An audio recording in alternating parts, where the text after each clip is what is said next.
There is a reason some people seem to attract blessings wherever they go. Opportunities appear, doors open, unexpected help arrives, problems resolve themselves. And from the outside, it looks like luck. It looks like timing. It looks like they somehow found a secret everyone else missed. But what if the real difference is much simpler? What if they stopped waiting for miracles long ago? Most people live in a state of waiting. Waiting for the relationship, waiting for the money, waiting for the opportunity, waiting for the breakthrough, waiting for life to finally become what they want it to be. And every day they unknowingly reinforce the same message.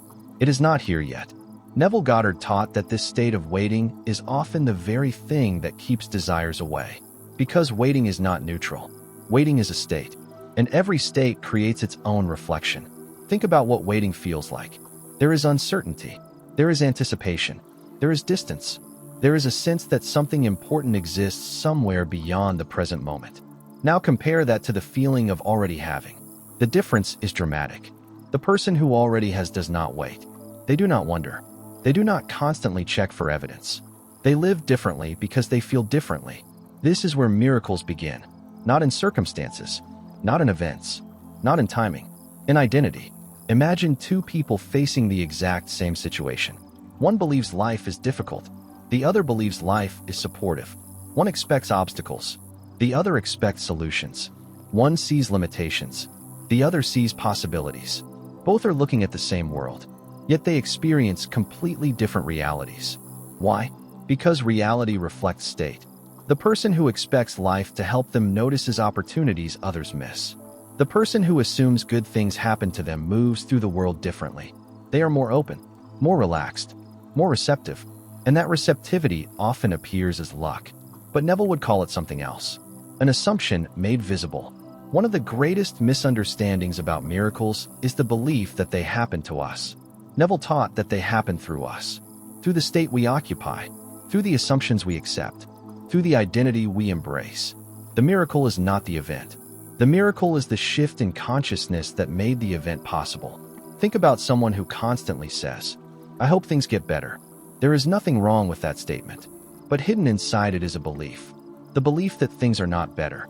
The belief that improvement remains somewhere in the future. Now imagine someone else.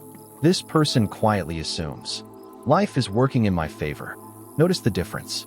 One waits, one expects, one hopes, one knows. And that difference changes everything. Because expectation influences perception. Perception influences action. Action influences experience. And experience becomes reality. Neville spent much of his teaching pointing people toward a simple truth. The state of having creates far more powerfully than the state of wanting.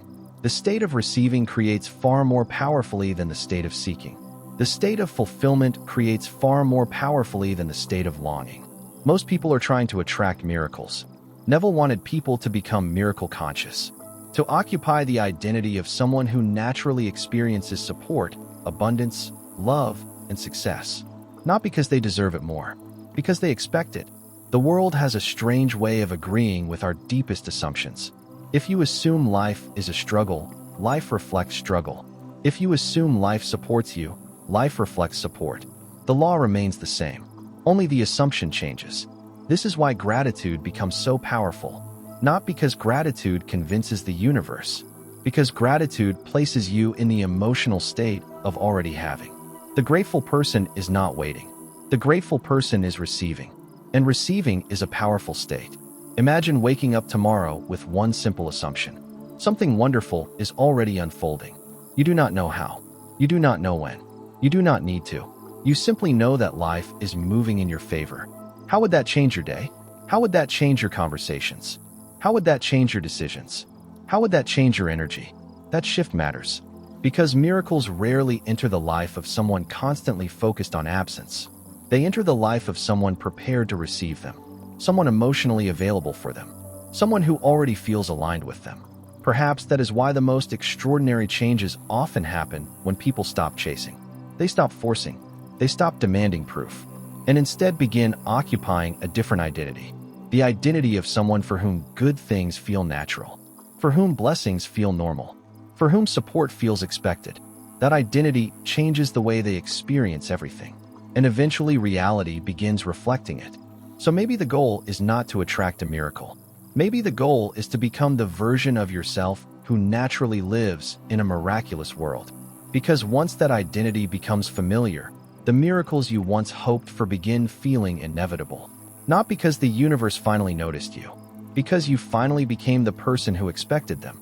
And if this message resonated with you, don't forget to like this video, subscribe to the channel, and hit the notification bell, because what you learn next could change your life.